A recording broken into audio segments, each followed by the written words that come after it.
Trump's VP pick, J.D. Vance, is getting backlash for his 2021 cat lady comment on then Fox News host Tucker Carlson's show. And if you need a refresher, here it is.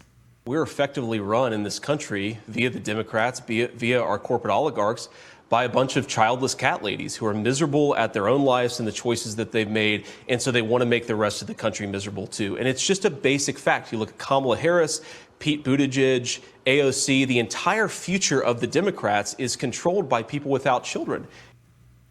Yikes. Actor Jennifer Aniston, who's refrained from political comments, weighed in, posting on her Instagram story, "Mr. Vance, I pray that your daughter is fortunate enough to bear children of her own one day. I truly can't believe this is coming from a potential VP of the United States."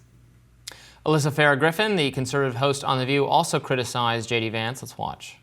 The other is this J.D. Vance clip. I saw it years ago, a couple years ago when he said it, but I am hearing from so many girlfriends, lifelong Republicans, that are so offended by it. Because if you're a woman of about my age or mid-30s, the most common thing that my friends are dealing with is infertility, miscarriages, struggling to get pregnant, wanting to and it not happening, or people who so badly want to get married but they haven't met the right partner yet. How dare you denigrate them and say that they are not as valuable, they don't have as much of a stake in this society?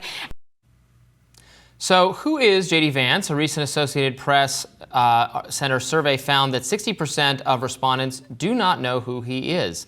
Staff writer for The Hill, Taylor Giorno, wrote an article giving a glimpse into Trump's number two. Joining us now to dive into J.D. Vance is Taylor herself. Thank you for being with us. Thank you for having me. So this is someone who is not super well known to the country yet. What did you find when you were doing reporting on this figure?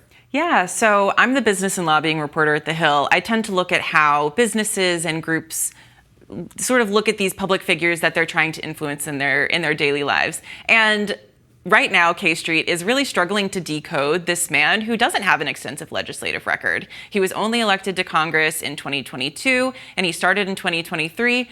And he has signed on to some bills that we can talk about later that maybe make it even more complicated because he doesn't fit into this Republican traditional practice that I think a lot of people expect. Well, because he's simultaneously, he is a former venture capitalist associated with Peter Thiel and kind of the tech world, right-leaning politics and all of that. So you might think that makes him a very business-friendly or sort of free market type Republican.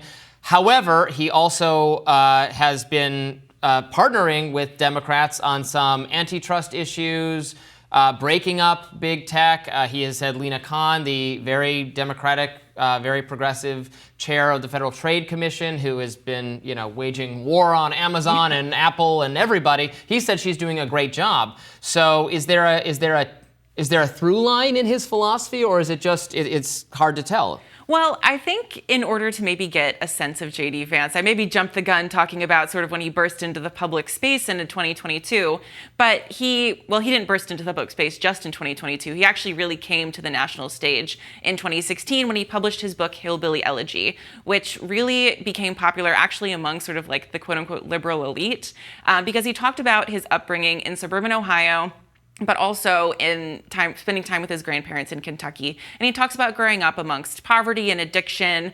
And he got a bit of blowback from that, basically for suggesting that people from Appalachia, which is where I'm from, are lazy. And so he sort of came up with this populist, pulled myself up by my bootstraps, but he went to Ohio State. He then went to Yale Law School. And then you're right, he went from basically being this man from suburban Ohio, tough upbringing, to being a venture capitalist, working with Peter Thiel, who's a big Republican donor, and then eventually going on to found his own firm before eventually making a bid for Congress and getting into the Senate.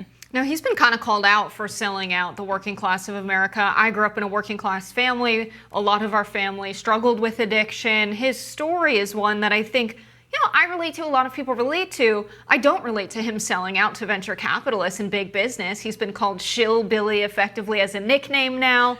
We had Pete Buttigieg sort of making a meal out of this whole thing on Bill Maher, saying rich guys are looking out for rich guys. That's why Silicon Valley, is supporting J.D. Vance, because it sounds like, although he grew up working class, he's not really fighting for them now. But I think a different facet of this is the cultural aspect, and that actually alienating women is something that's bad for business. If they have, a lot of businesses donating to this campaign and being associated with J.D. Vance, it's a bad look. And so he's now been quoted saying a year before a Senate campaign that actually parents who have children should be able to cast votes on behalf of those children. The Washington Post is re-reporting these old statements. Do you see him getting around any of this? There's reports that Trump might replace him. Do you see this being, the end of his political career in some way? There is zero chance Trump is going to replace him. Zero replace. Even today, he was out there backing Vance, saying, even no matter who Kamala Harris picks, or even if she hadn't been anointed as the new Democratic nominee, basically, I was going to always pick Vance all along.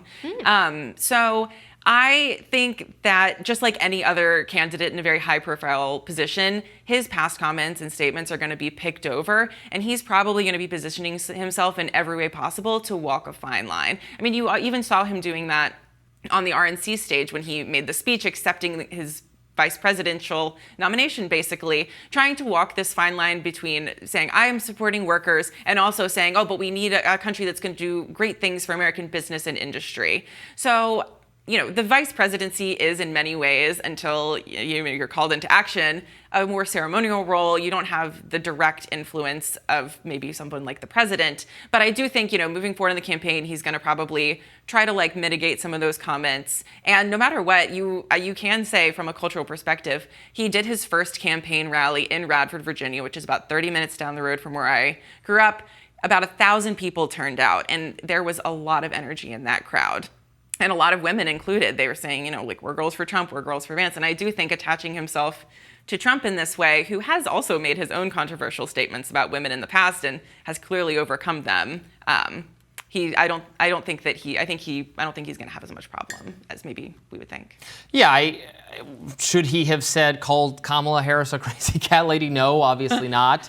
And I see why some people will be put off by those comments. I think what it reflects is that J.D. Vance is part of this new national populism on the right, and that one of their kind of tenets is that government policy and really the GOP's focus in the past has not been sufficiently pro-family, and I don't mean that in the kind of Bush era, social conservative family stuff, but is not actually alarmed enough about the economic difficulties of raising a family at this time. That while we have so many things, consumer goods and electronics getting cheaper and more affordable, the labor-intensive things like childcare are getting less and less affordable. And what is the government's plan, or what is Republican plan to deal with that? So when I hear him say things like, people who have children should have more of a vote or more of a voice, I think that's designed to position the GOP as the party that is trying to come up with a solution for the difficulty in raising children today. Not that giving more votes to people with children is the right solution or a constitutional solution, because it's not. But totally. So the economic issues in our country is why we have crazy cat ladies, Robbie? Well, what he's saying is that policymakers have not prioritized. We want to make it easier. I think everyone wants to make it easier to raise a family in this country, to have children. There are people on the GOP side, but elsewhere too, who are concerned about declining birth rates in America. And if that's a choice people are freely making, that's fine. But if that's because of economic reality, because it's becoming less and less affordable to raise a family, then that is something they think policymakers should address. Yeah. And it is a tough economic time for many Americans. Coming out of the pandemic, we've lost a lot of savings that a lot of Americans stored up. High inflation, which peaked at 9% year over year in June 2022. It has come down, but it's still pretty hot. It's hotter than the Federal Reserve would like it to be. And Republicans, Trump, Vance, have really jumped on that, saying this is what the Biden and Harris administration have done. And so they can point to the broader issues in the economy, while these comments may be on childless cat ladies being the issue, can go by the wayside, because they're like, no, that's not the big issue. This is the real issue, and it's caused by this administration, despite the fact that, particularly on inflation, the Federal Reserve is an independent body and not influenced by the president. Now, I have to ask you this last question. Given your focus on reporting, J.D. Vance has the backing of Silicon Valley in a major way. We've also seen Silicon Valley throw some support behind Trump. I have read some interesting analysis of people who assume this is because a Donald Trump presidency would be inflationary. And that would make people question the value of a dollar. Whether that's legitimate or not is a whole other conversation. But this has been successful messaging from the crypto community before. Right. And so the assumption is that the reason crypto in Silicon Valley is backing Trump is because they create an environment that makes a bigger lane for cryptocurrency. What do you make of that analysis? Well, I don't know if I necessarily agree with that analysis, because a lot of venture capitalists and businesses in general don't like high interest rates because it makes it harder for them to borrow. I mean, that's why we saw layoffs in Silicon Valley, especially at the beginning of last year. And so anything that's going to drive inflation up and keep borrowing costs high, I don't think is something that maybe those venture capitalists or businesses would really enjoy. However, Trump has sort of been out there touting his support for the crypto community. And when you put that in contrast to Biden, who has sort of put out a framework on digital assets, but also, his SEC chair, Gary Gensler, has been very aggressive in going after a lot of these crypto companies that he thinks are violating securities law. There's a lot of high-profile, disputes with Coinbase and Ripple, who are sort of on the forefront of this. And I think that that community really sees maybe Republicans and Donald Trump and Vance specifically as being more favorable to them if they were to take office. Very interesting. Taylor, thank you so much for joining us today. We appreciate it. Thanks for having me. More Rising right after this.